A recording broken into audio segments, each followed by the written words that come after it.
and hello to all the viewers of Pusong Pinoy with Malcolm Conlan. Thank you for always supporting Fourth Impact. And please, you can download our new song, No More. And all digital platforms. Yes. And you can follow us on all our social media accounts. Just type Fourth Impact and everything is verified. So, Thank you. God bless everyone. Keep safe.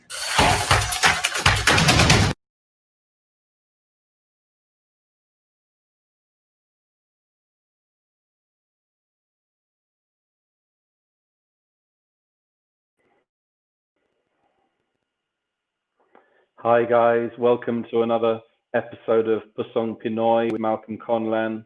It's a real honor and privilege to be able to do this show on Facebook and streaming live via YouTube. You know, I have a massive love of the Philippines. I've been back home to the Philippines more than 50 times over a period of 30 years. And, you know, I'm married to a Filipino as well and have a Filipino family. And although I'm not Filipino myself, I really do identify with the culture and people, which was one of the reasons why I wanted to start this project. You know, recently I've been doing a lot of Facebook Lives, and there used to be this facility on Facebook Live where you could talk to somebody else, you know, on split screen. And that facility was taken away again.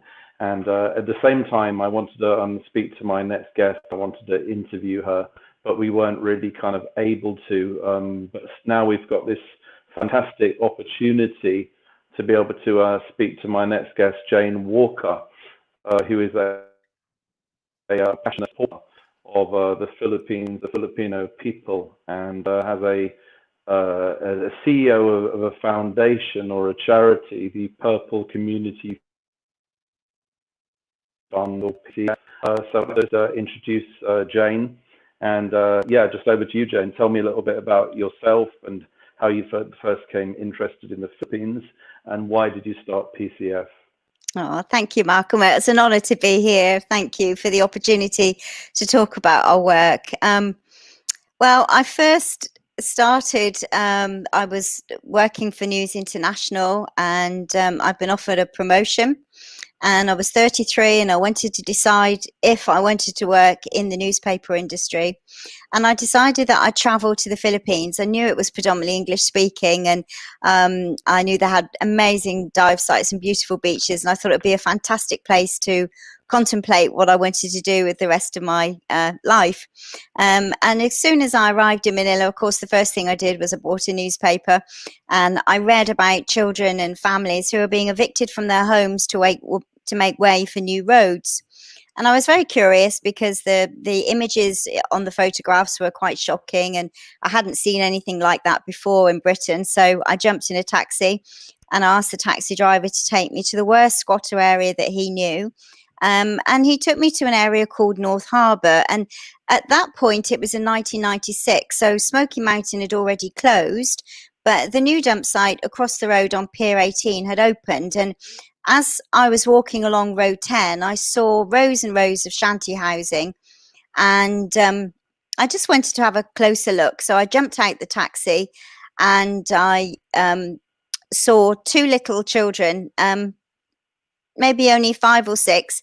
One of them was dragging a hook and a sack, and I followed them up to a massive dirt track, and that dirt track turned out to be the landfill site, Pier 18 landfill site. And there I saw about 1,000 people all living and working in this landfill site. It was such a shocking sight to me, I think, because I had been a homeless girl when I was 15.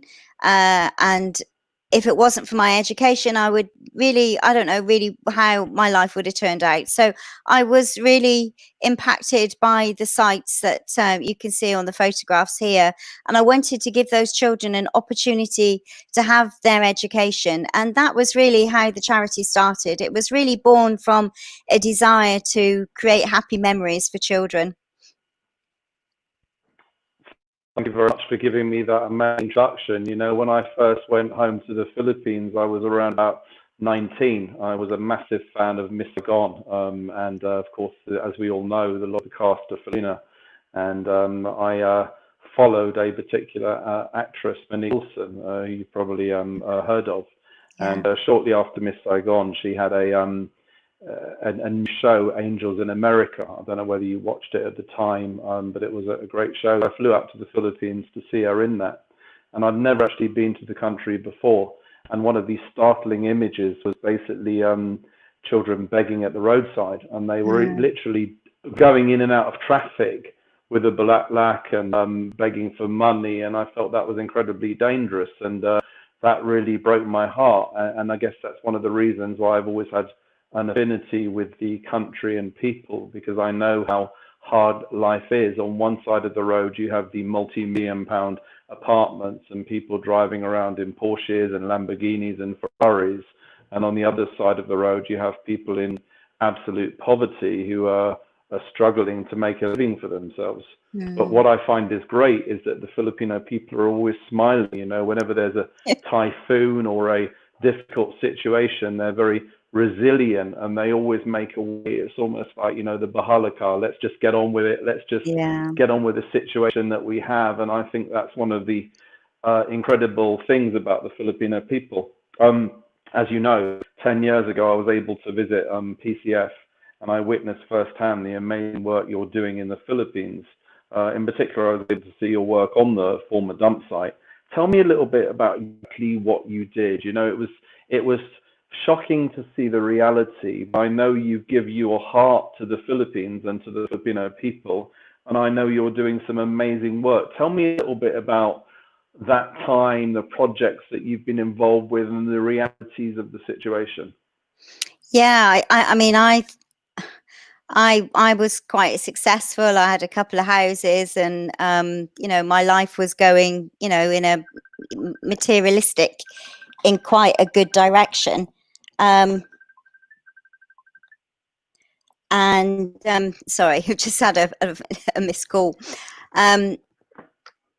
Yeah, so my life was going in quite a good direction, and I think, you know, when I saw the families, it was like you said, that amazing courage that they have, and the resilience, and the smiles, and the happiness. And I just really didn't know where to start. I sat down and I asked the community leaders and the families what would they like me to do. And they all said unanimously, help our children, give our children a chance of a different life. And they didn't ask for anything for themselves, but they just wanted me to try and educate their children, try and find a way of giving their children a hope through education, which I firmly believed in. As if I hadn't have had my own education, I don't know where I would have been. So it was something I could very happily get behind. And they were amazing. They all rallied around me, and we went to find a very old, dilapidated building that the government wasn't using anymore. And I asked permission at Malacanang Palace if I could use it, and they granted me that. And I registered the charity in the Philippines. And the families and myself, we all went down with these like shovels and sacks, and we just mucked out literally this building. We just put all the rubbish into bags. We painted it, and I had a bit of money, and I bought some secondhand furniture, and that was the start of the school. And initially it was quite, you know, it was quite small, and I was learning, you know, every day about the families. And you know, their lives were so incredibly challenging.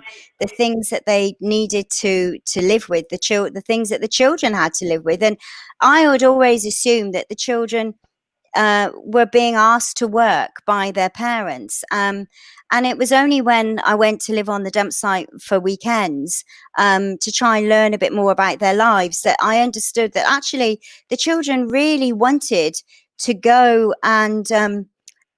and work on the dump site with their parents. They'd understood that if they don't work, they don't eat. And if they don't eat, you know, they potentially will starve. And they gladly went to work. And I remember when I've been running the school for about 3 years, the children were dropping out quite a lot. And I got the kids together and asked them why. And the older children, who, bear in mind, at this stage were only 6 and 7 years of age, were saying to me, oh, ma'am, you know, we want our younger brothers and sisters to come to school now. We need to go back to work to help mum and dad.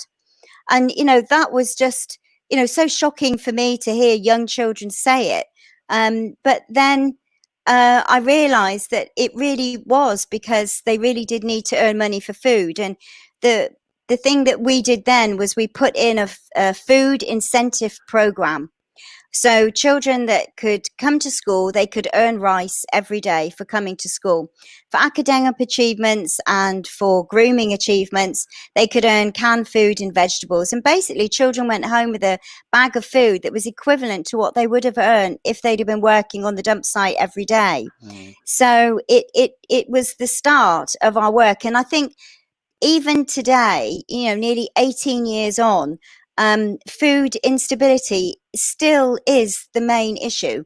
And, it's so sad that issue still continues. But fortunately, we were able to get all the child workers from that dump site into the school and moved on and went on to Baguio dump site and did the same as well, which was really good. But if it wasn't for the food incentives, I don't think it would have worked.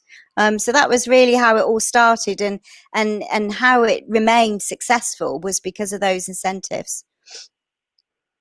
That's really interesting to hear that you've picked up on the really sort of crucial problem, and that's that people need to make a living. And of course, with the lack of job opportunities in the Philippines, I think Filipinos are very creative. I think it's very good in a way that they have this recycling drive. I think we could probably do more here ourselves, but then on the other hand, though, I think it's awful that the children are on the dump site and scavenging through rubbish, of course, because of the massive health risks as well.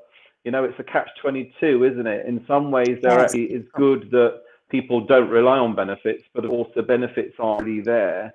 But on the other hand, it's kind of really tragic. One of the other issues that concerns me is the issue of PAG, and it's kind of hard to bring it up because I know it's a sensitive subject for a lot of Filipinos, but people can't deny that it does actually exist.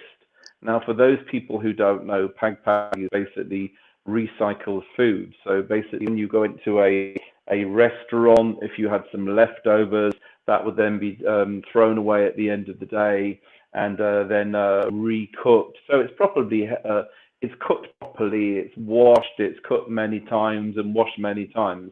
But the issue is, it's a very sad. I know that a lot of things are being done to prevent that, and I know that the government are really doing their very best to prevent that. But unfortunately, as we spoke earlier on, this COVID-19 has really affected people's opportunity to work and their livelihoods. And it has meant that there is now going to be a reliance again on PAG. What are your concerns over this? And tell me a little bit about your understanding of PAG as well.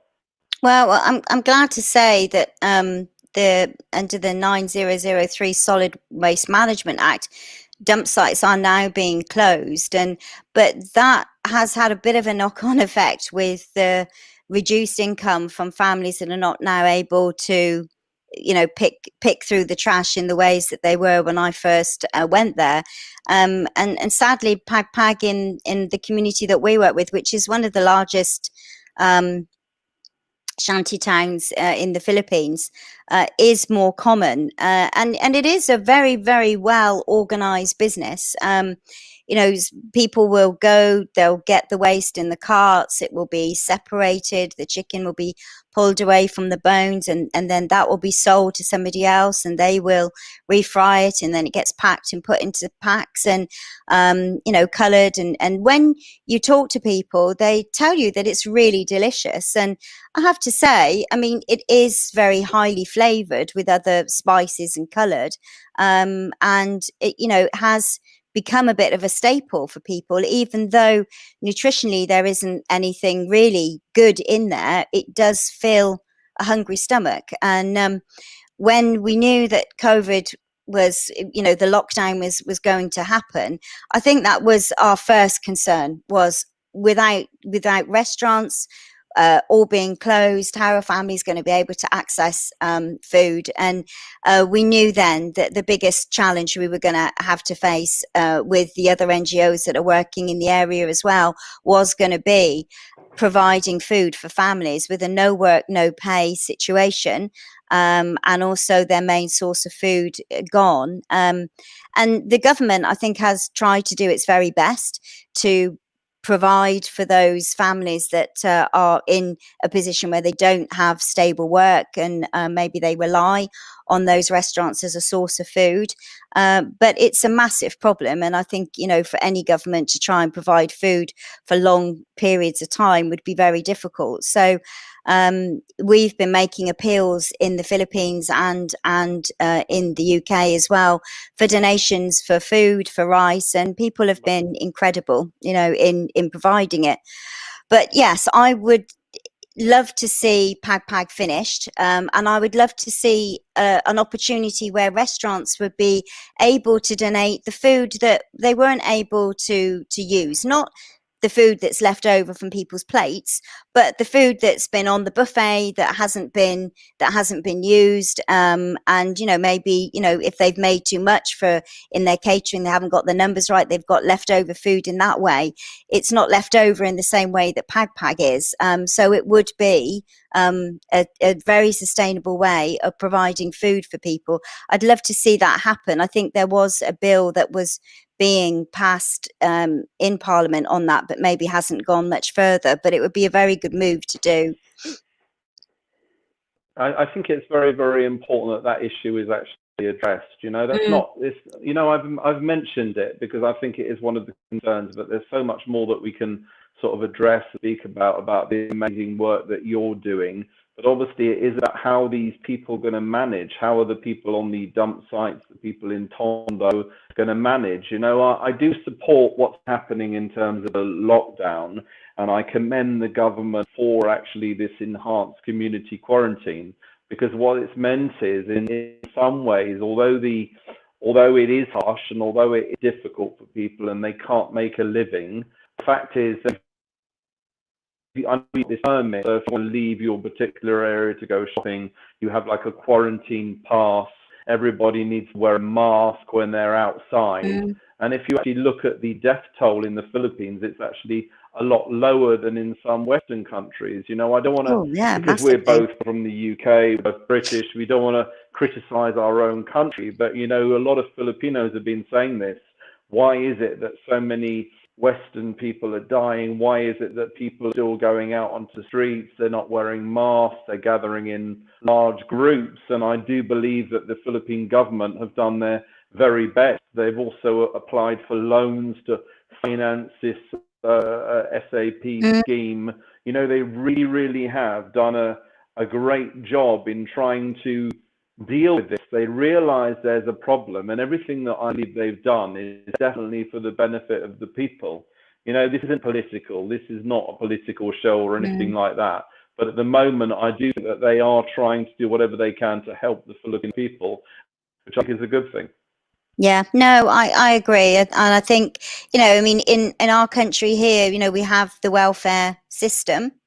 And still, even on the welfare system, families are needing to access help from food banks, and some families will access food on food banks on a regular basis. And, you know, I would love to see a similar system set up in the Philippines, whereby, you know, the big food manufacturers, where their food is maybe only going to be 2 months in date, to actually be able to donate that to a food bank would be super. And the DSWD, the Department of Social and Welfare, you know, they could issue out, you know, vouchers to verify that these people, you know, are in need.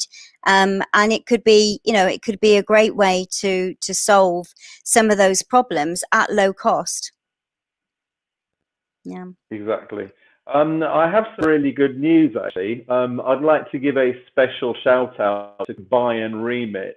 Now, I'm very thankful to Kabay and Remit for sponsoring the show. You know, we're doing this like the first series of 5 episodes, and we hope to be able to continue this as well, because we think it's a great opportunity to be able to support organizations, to be able to promote Filipino causes. And Kabay and Remit, I've just got a message, and I'm very grateful to them. They've agreed to be able to, or they've even volunteered. They've said they want to really help you guys and help the work of PTF So I've been asked to mention this, that they've been watching the show with great interest, Oh, and that's they're very fantastic.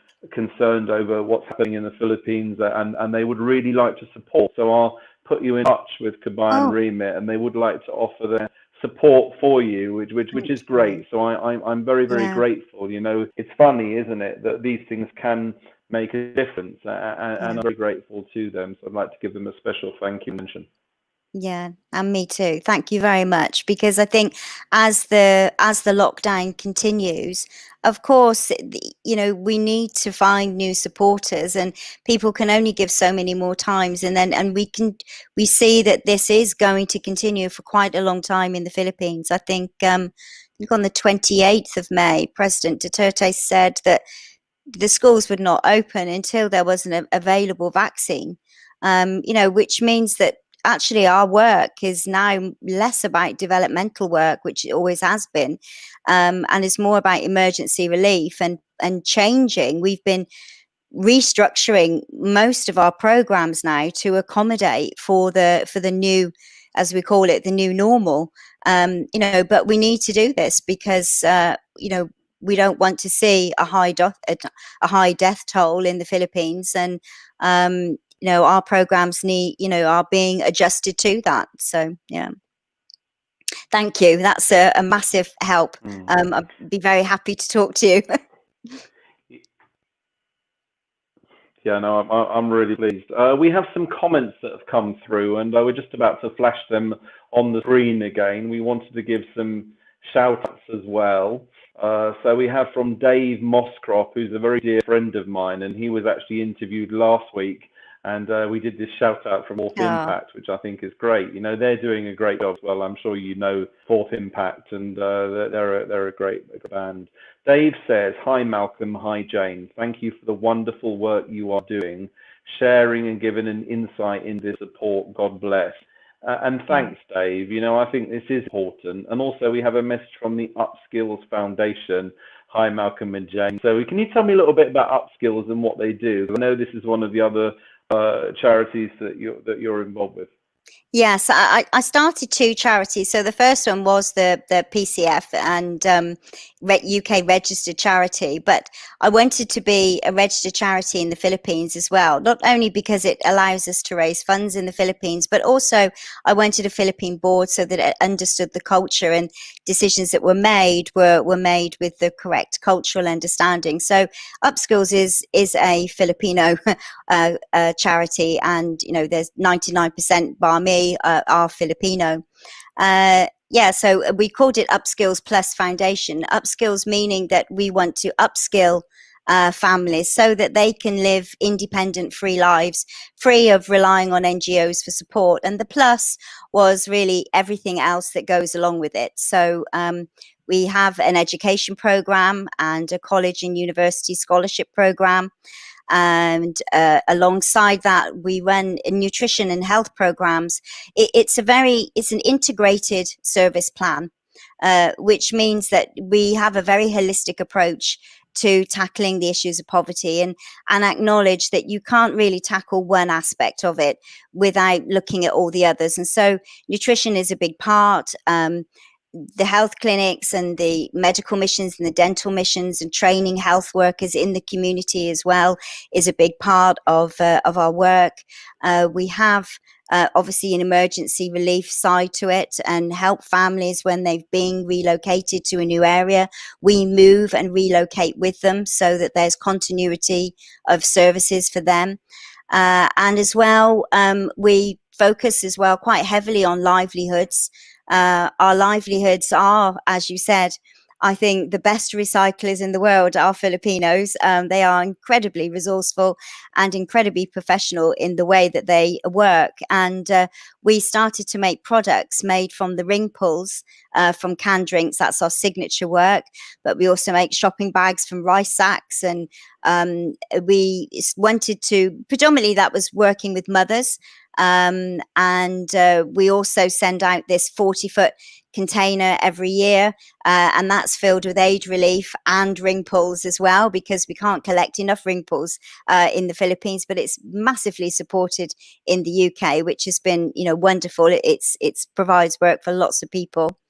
And for the fathers make shoes made out of aeroplane tires and the inner tube of truck tires. So it's a 100% recycled shoe that's stitched, not glued, and so it's very sustainable. The children themselves have been road testing it for about 3 or 4 months and have come back with really positive comments. And one girl came back and said she'd like a wedge heel because she's in university, wants to be taller.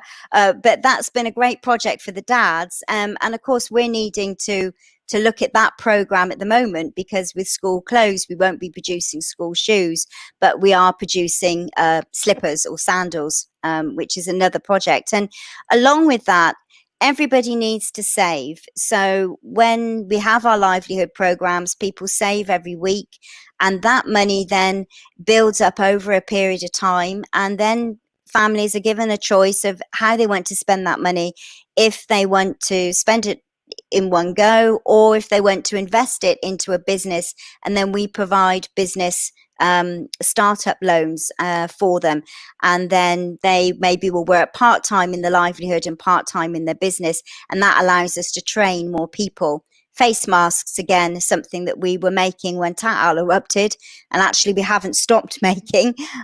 We've just adapted the face mask now to work with the COVID, and everybody in the community has been given face masks as well. And they're good because they're washable.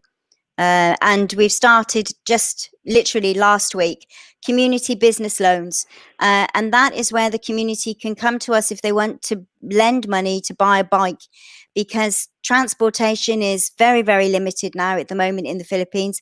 Only 5 or 6 people allowed in a jeepney. So it's quite difficult as people are trying to return to work to actually get to work. So a small loan will help them buy a used or a second-hand bike, and they're on a repayment plan for that. But it's all about getting them safely to work, and having access again to earning their own income. So we've needed to adapt, but those are in essence the programs that we focus on.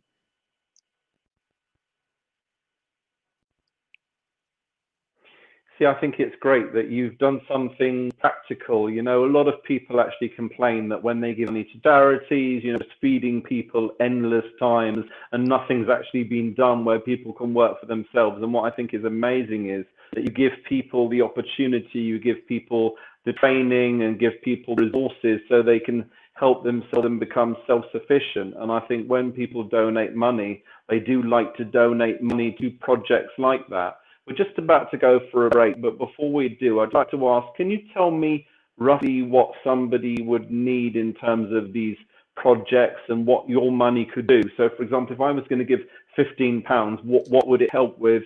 What would it provide? How would it support people?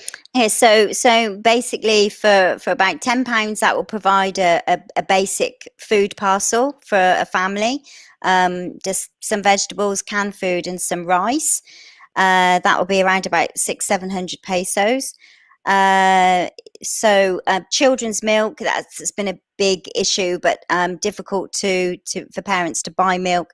About 400 pesos, 400 or 500 pesos, about £7 will buy children's milk for a week. Of course, now children are all going on to online learning, so we're looking for donations of smartphones and tablets.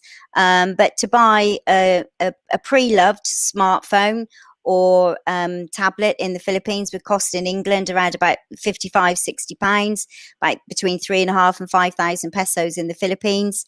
So that would help. And data, of course, now we're looking at needing to provide data for children. So for elementary students, we've worked out around about 600 pesos, £10 a month will provide enough data for them to access their online learning, and maybe about £20 a month for senior high school and college and university. It's about 1,200 pesos. Yeah. So money can go a long way. I mean, the most amazing thing I found working with families is that they really don't want you to give them something. They really want the hand up. They're not asking for it for free. They want the opportunity to be able to change their own futures, which just makes working with them a real pleasure all the way. So yeah, so those are some examples of how money can help. Thank you so much, Jane, for your time. You know, this is really something that I've wanted to do for a long time. I think it's very, very important, the work you're doing. And, you know, I think that you're an amazing, inspiring person. We're just going to go for a break right now. Okay. And we'll be back shortly. Thank you.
While our communities are in lockdown, many infants are suffering.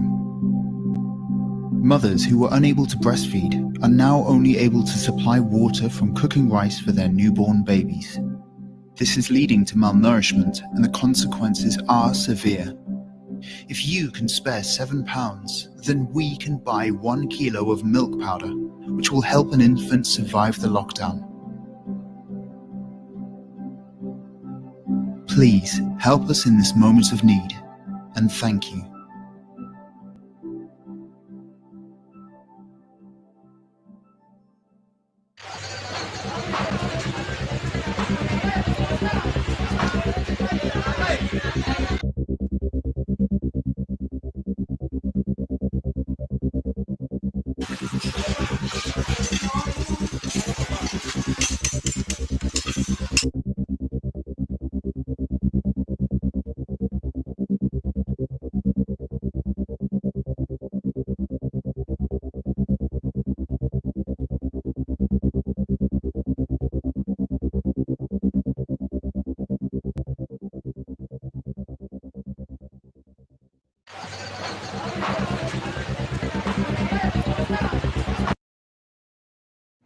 Hi, we're Fourth Impact, and hello to all the viewers of Pusong Pinoy with Malcolm Conlan. Thank you for always supporting Fourth Impact, and please, you can download our new song, No More.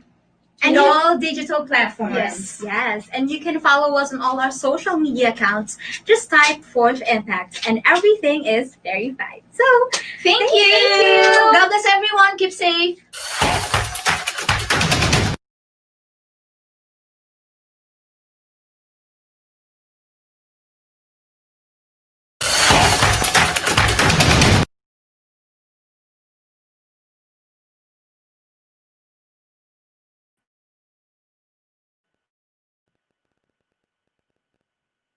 Thanks so much again to Fourth Impact, and of course everybody who's been watching this and supporting this. We're getting a number of messages through, and I know people are watching this from various parts of the Philippines as well as the UK, so we're both incredibly grateful.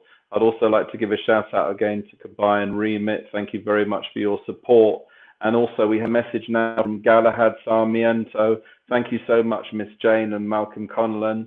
You know, thank you to everybody. You know, when I first started doing this show, it was about supporting country. And, you know, I think we're able to do this. You know, it's not about merely raising funds. What it's about doing is bringing up issues of importance and actually helping people, which I know is the great work that PCF are doing.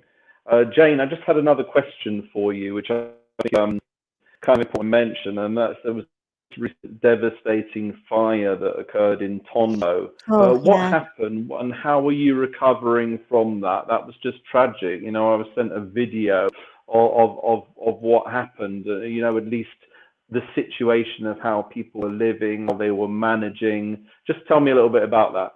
Yeah, that was the 18th of April. The fire, it just went through so fast, just because all the houses are made of, you know, very dry wood, just metal roofs, and it's the very, very overcrowded area. It's a well-established area, and home for 6,700 families, nearly 20,000 people.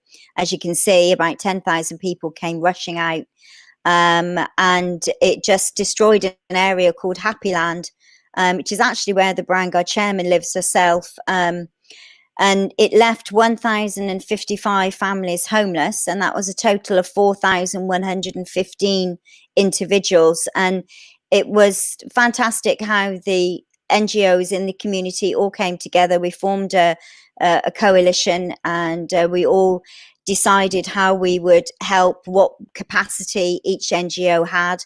And we opened our centres because we're right in the heart of the community in our building. This photo was actually taken opposite the road from one of our centres, and our building was filled with smoke. It was very, very close to that area, and so we opened our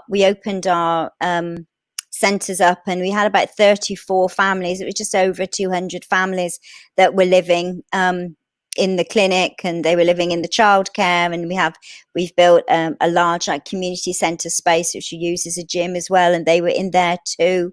And then the government opened up the schools, and families were able to go to the evacuation centres in the schools and stayed there. And then it really highlighted, I think, to the people in the Philippines just how desperate our families are, because they had lost all of their belongings, all of their home. They had lost any ability to be able to eat, because all of their cookers and their cooking implements, all of that was destroyed as well.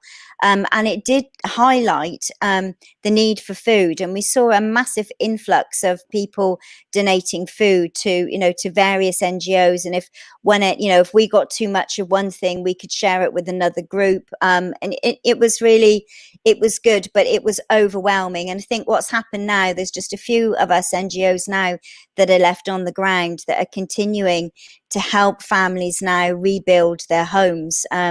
They've been asked to go back to their burnt plots. And of course, the need for building materials is huge, and it's actually quite hard at the moment to access that building material.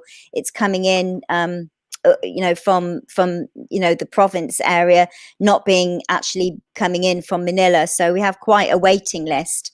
But we have been able to rehouse. I think we're currently rehousing just under 100 families. And I think most of the families now have received some government assistance to buy wood. But of course, we needed donations of clothes, and my team have been really incredible. I mean, they've just worked literally round the clock.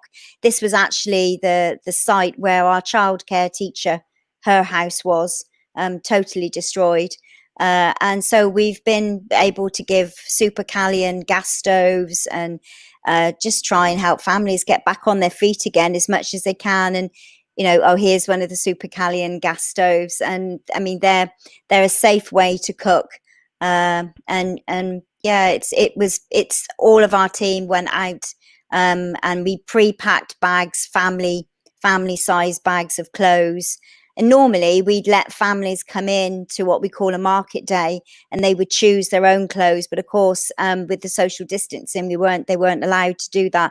So we needed to pre-pack for them, and cooked meals. I think in 1 week we were cooking around about 10,000 meals for families and distributing them. So here, our teacher is in the red, and families. Also, we lent tools. We have a lot of tools from a charity that came in our container, and so families were borrowing the tools as well, which was a big help for them. but everybody mucked in and tried to get them back. So there's still a need for building materials, as well as, you know, sanitation. We're just about to buy a lot of toilet CRs, but typically to build a toilet in one of these small homes would cost around about £47 or 2,800 pesos. That's digging and making a small cesspit, and all the piping that's needed for a very small CR. But, you know, again, really important to be able to provide that for families, not just for their dignity, but also for their health as well. So, yeah, if there's anybody watching in the Philippines that knows anybody that could donate those kind of materials to us, we'd be really grateful. We still have a massive need for it.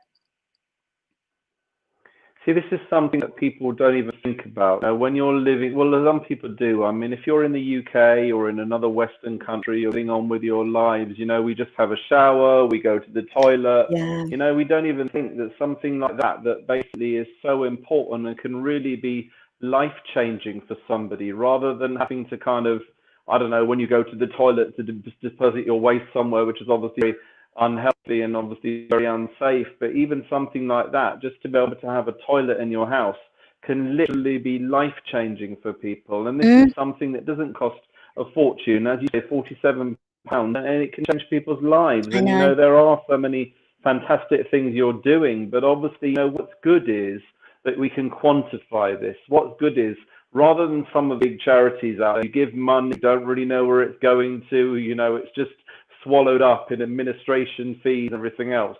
What I like about you guys, and I know you also post out a brochure every now and again, and that actually shows people what they can see for their money. And I think that's so important. And I think that's just this, I hope, will inspire people to be able to donate something, even if it's just money towards cooking meals. You know, this is such important work. And I know, as we say, we know the government are doing what they can and that they are supporting, but obviously everybody, let's all try and help our kababayan back home, because this is life-changing. I agree. It's I think when you're grassroots, although unlike the bigger charities where they are helping tens of thousands of people, and we're not in a position to do that, we're helping thousands as opposed to tens of thousands. But being grassroots, you do have to do your own fundraising, and because of that, I think just that alone makes you very streamlined, and means that you make sure that as much money as possible gets to the people. I mean, our PCF in the UK at the moment, it only has 2 staff, and we're home workers. We've always worked from home. We don't have big offices.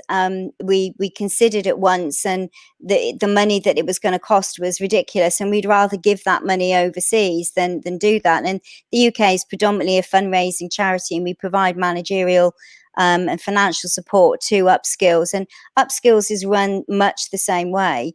You know, we rely a lot on the community to help us.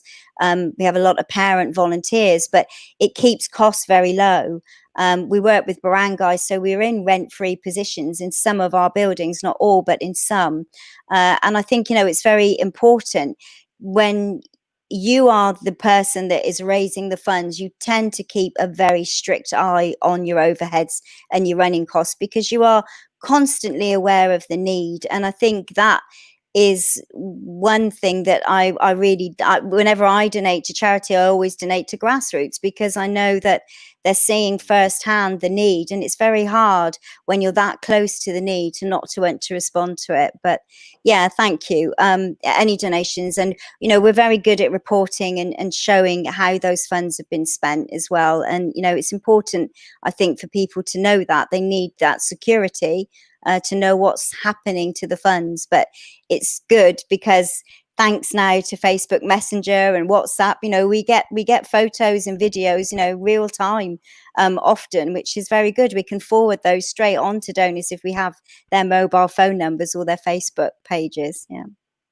Yeah, thank you, Malcolm. It's a nice thing to say. And I know you have this thing where you sponsor a family sponsor, that I think is great. I remember back a few years back, I got some of your magazines through, brochures through, and you can actually support a particular child. You can actually get updates. Is this something that you're still doing, where you support Yeah. family? I think that's very good as well. People like to see the direct effect of the funding that they're actually giving. Yeah, we ask people to donate into the education fund, and where that money, it all goes into the education fund, so it gets evenly distributed amongst everybody that's there. But so that you can have a relationship with a child, we then will send you information about a particular family. And what we found over the years is that in crises such as this, although this is the first long-term crisis we've had, sponsors do want to do more for their child than just make sure they go through education, and they will help with providing food packs and helping them in other ways. And even if families can't, they write to their children. They can do that through our website, and the children feel very comforted by those letters, because I think when they know that a foreigner is or somebody wealthy is supporting them, they feel they can relax. One of the things that I've seen in the last few months has been children stressed. You know, I've never seen this before. None of our staff have seen it. We've never tackled mental health. It's never been a need to do it. But we are seeing now children in very stressful situations. They're worried about their future.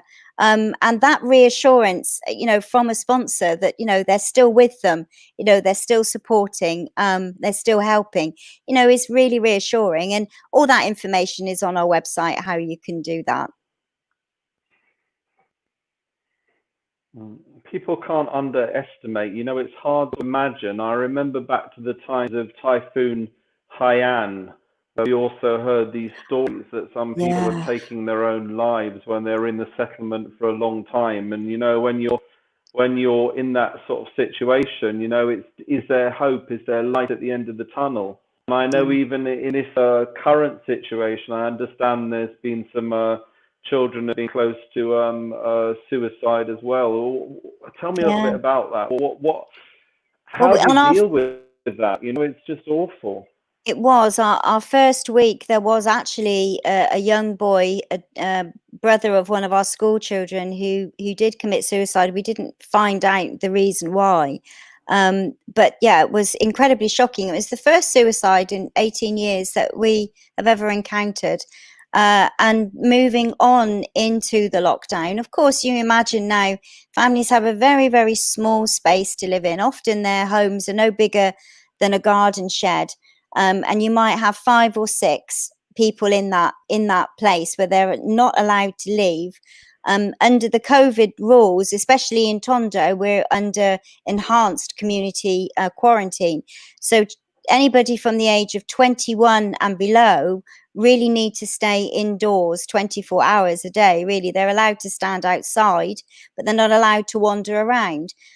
So families are really confined in this very small space. It's particularly hot at the moment in the Philippines, and often with no work, no pay, a lot of families have opted not to have electricity because they don't want to have a big bill to come back to. And yeah, I think it's beginning to show. And we had one boy, we set up a helpline for our students where they could call us if they needed to talk, or they wanted to, you know, they had a problem, they needed us to sort it out quickly. And one boy came through and said that he really just didn't want to live any longer. And it was just a family issue, but of course was very difficult to resolve, because when you're all kept in a very small space, you know, tempers can fly, and it doesn't easily get resolved. Nobody can go outside to walk around and cool off. So we've been allowed by the barangay, we have special passes from the barangay for our social workers and our teachers to conduct home-to-home visits. They're still trying to maintain that 2-meter social distancing and wearing masks, etc. But it does mean that we can do a face-to-face visit on families and just find out how families are. And only last Friday, the barangay chairman also agreed that we could open our clinic 6 days a week. And then families, again, with, still observing that social distancing, could come in, and we could talk to them more about counselling, and just helping them work through ways of dealing with some of this pressure that's building up, while they need to stay indoors. I think, we all live in such wonderful homes, don't we? I mean, I live in a flat, but it's so incredibly spacious. If it was a home for families in the Philippines, probably 20 people would be living in it. And I can't imagine how challenging it is. And families are resilient. Let's face it, Filipinos are the most amazing example of resilience and strength. But even sometimes for them, that it's going to get stressful. Yeah. Well, as you say, mental health is such an important issue, and it's been raised not only in the Philippines, but it's also been raised here. I know the royal family, I believe William and Harry, were really focusing on mental health, and I hope that can be extended to other countries as well. And I'm sure it's such an important issue. And there have been these surveys about the effect of COVID-19. Even I've received these questionnaires from a mental health organization about how I'm coping through Facebook. It's challenged, say, even here, we've got TV, we've got Netflix, we've got everything else. And of course, they have all those things in the Philippines. So I guess, again, that's where data for mobile phones would help, because it helps young people to be able to get out there and to use the internet, whatever it may be. This phone campaign of donating a phone, donating an iPad, I think is perhaps more important now than ever, because it's a way of people catching up with the outside world. Even just watching YouTube, can be a getaway, if you like. And I think that's so important. And I'm sure you're focusing on this as well, particularly with the situation with education. I suppose probably do agree with the fact that wait for a vaccine, because actually other Western countries are talking about that well now, particularly in the preschool. It's hard to socially distance a 3-year-old. They're going to run around, they're going to want to be close to each other. And I think there has to be a vaccine soon. And I think the Philippines has the right approach, but I hope that support can be given in terms, as I said, of mobile phones and data and everything else. Yeah, I think so too. I think some mayors have said that they will give mobile phones and tablets to students, which would be fantastic. If our students become part of that as beneficiaries, then it means that funds can be used to pay for data, because data is going to be absolutely crucial for them to have their online applications. And there's no way that families can have broadband and a router in their homes, but we do have a Phones for Future campaign where you can donate your smartphone and your tablet to us, and we will get it out to the Philippines. And then also for Filipinos in the Philippines, then obviously are able to donate their phones to us there. And we're now working with Tester to get a trainer to come down and run a small livelihood workshop for us, so that we can create as well a new livelihood for fathers and young men fixing and repairing smartphones, and also getting the donated smartphones and tablets ready so that they can be used, for students. And of course, we have our own students to take care of, but we really want to help all of the students that are in the community as well. So donating those phones and tablets are great. And the fact that we've been able to create a new livelihood program from it is also means it's going to be benefiting those fathers who are about to work. I mean, just when we were on a break, I've been having a conversation on and off with one of our ex-students, because that's something else that we found, is that all of a sudden, all the students that had left us and they had husbands and they'd got children and they were working and they were fine, are now coming back to us and saying, wow, we really need help. Is there any way you can still help us? This one particular girl, her husband works in the construction industry, and he's just been made redundant, and there's no more work, and she has no way now of paying her rent, her electric bill, or food. And we've been providing our ex-student weekly food parcels throughout this COVID, and somebody like him would be perfect for the new livelihood program, fixing and repairing and getting smartphones and tablets, ready for the community. So I think, it not only are those donated phones going to be really good, but, they're going to help create work as well. And we can identify, the really vulnerable families that some of them just don't have skills that are transferable. So coming into a livelihood workshop, they will be able to learn that skill. And, going forward, I think, that will be a business that maybe they can even run supplementary to their work, or if they have no work, then they can do it full time. So yeah, any donations are great. And if people wanted to donate to allow us to buy a second-hand phone, then that would also be good as well. And we can get those second-hand phones refurbished. Thank you very much. We have one message from Galahad again. My sister is working to this organization. Her name is Madam Teresa Sarmiento. She is my younger sister. Thank you very much again for your support to Filipino people, especially in Tondo, Manila.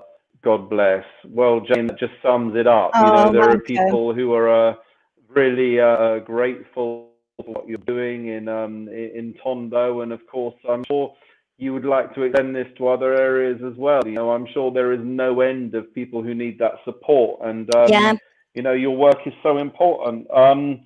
So you've given us an insight into how much it costs to fund a family and to all the projects that you're running. But if you could do one thing, if you could change one thing, or you had one dream for the Philippines, what would it be? Oh, that's a heavy question, and not one you can answer in a sentence, Malcolm. I can only speak for, definitely I have to mention Tess, who Teresa, who was just shown here, her sister's watching. Tess and Marcel and our small team that are in the Philippines. Our dream is really to help everybody lead happy, inspiring and independent lives. And we would wish that for everybody in the Philippines, just happiness and peace to all. And if we can be a part in spreading that in any way, then it's just our privilege. It is truly one of the greatest things I think you can do in life is to serve another human being. And if we can help to see that for Filipinos, then that would be my wish, yes. That's amazing, Jane. And I know, of course, you have now made an MBE. I'm just interested. Tell us a little bit about that. You do some truly tremendous work, but, it's wonderful that you've been recognized for your great achievements, in changing people's lives. How did that come about? It was a surprise. I was told by the UK ambassador who was living in the Philippines that I was awarded it. And I was reluctant, to be honest, when I heard I had it, because I felt it wasn't deserved. And how I mean by that is that why was I being singled out? The organization, the people that we help, it's all made up of the most amazing staff, both in the UK and in the Philippines. And everybody goes beyond and above in the most incredible ways, really. And I see that, of course, every day. I see the amazing families that we help and believe in what we're doing, and so support us and volunteer and rally round when we need them. And of course, all the amazing donors and supporters that have put their faith in us to spend their money that they've worked for, to spend it on other people that they don't even know. And so I just felt receiving an MBE, it felt, well, what about all those other people? They deserved it. And the UK ambassador was very wise. He said to me, Jane, you have to receive it on behalf of all those people. You don't see it as you being singled out, but see it as you receiving it on behalf of them. And so that was how I received it. And I still hold the MBE very dearly. But it's an award that we share, all of us. I wish everybody could have been there at Buckingham Palace when I went to get it, because it was as much their award as it was mine. And I really am very genuine when I say that. It was very humbling experience to be honoured in that way. I'm so grateful to hear your story. I really, really am. You have such an inspiring story, you know, and I guess we've known each other probably Long probably time. around about maybe 18, 20 years. I can't Yeah, remember exactly a long how, you know, time, and I think I Malcolm. attended one of your events as well. You know, Yeah, it's incredible to catch up with you. You know, I wanted to do this interview for a long time, and I remember thank we tried you. to do it before, and then there was this technical issue, and I kind of almost kind of went silent. And I know we're Yeah, all both very busy, but I am incredibly grateful for this opportunity. This has been in this series I've done, this is a very significant moment, and we're very grateful to Combine Remit as well for oh, offering to support. absolutely. I know they've supported other organizations, and they've given like 50,000 pesos to another organization, so they Yeah. really are supporting other organizations as well. They tell me that they've given 50,000 pesos to Caritas Manila for the poor, Oh, yeah, 150,000 pesos for the Taal volcano, and great people. 50,000 pesos for the De La Salle University student charity. So I think that's Yeah, incredible. So they do yeah, great work as well. And I think they this is do. what it's about, isn't it? It's about a partnership, really. And I think Yeah, that's important. So, you know, I'd like yeah, to sum up now by saying thank you ever so much. And thank you to everybody for watching and for sharing. And thank you for my tech team for all your work as yeah. well. You've This been will be amazing. this being live streamed on YouTube and live streamed on Facebook. And I'd just like to greet everybody who's been watching this as well. And do you have any final messages as well, everyone who's watching? Well, just to thank everybody. I mean, you especially, Malcolm, for giving us this platform, and just for being such a wonderful supporter for all the years. I know you and I are a bit of, we're both Western, but we're real Filipinos at heart, really, aren't we? We just champion everything Filipino.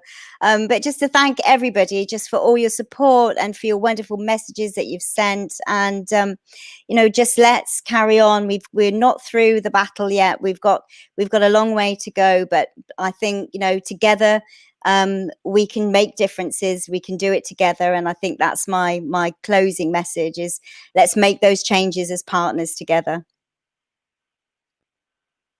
Thank you very much, Jane. Thanks, And Malcolm. I know everyone's so grateful for what you're doing, and it's something that's very inspiring. And I hope that this has helped in some way to be able to make a difference. And I hope that some way we've tackled some issues that needed to be tackled. We've highlighted the money's going to and what support you're giving, and I think that's so important. So thank you very much, and maraming Thank salamat. you. Something in Yeah, maraming Filipino. salamat po. Paalam po. When are you going next back to the Philippines? What's your sort of plan? Are you there now, or what's the plan after No, lockdown? Because it's very difficult, isn't it? yeah, it is. I mean, I think we just have to wait and see really what the Philippine government decides about people returning, and what the terms and conditions of that will be. And at the moment, I think the OFWs are returning. There's, I think, 42,000, I think, coming back in end of June. So I think the government has to deal with those first, and quite rightly, because they're combines returning home. And they would probably need to go into isolation for 2 weeks. And I think that's the issue really. It's looking at the capacity of the evacuation centres that are open for foreigners who want to come into the Philippines. Where I guess it has to be a staggered approach. So I would like to hope as soon as possible. But we're watching the news every day, and we're watching immigration's decisions, and just take each day by day and hope it's not too long. Yeah. Thanks very much. Thank you for Thank your you. comment. Thank you for everything you're doing. We'll end it there, but really appreciate your time. It's been a real honor and privilege. It really has, to be able to interview him. Maraming salamat, Jane.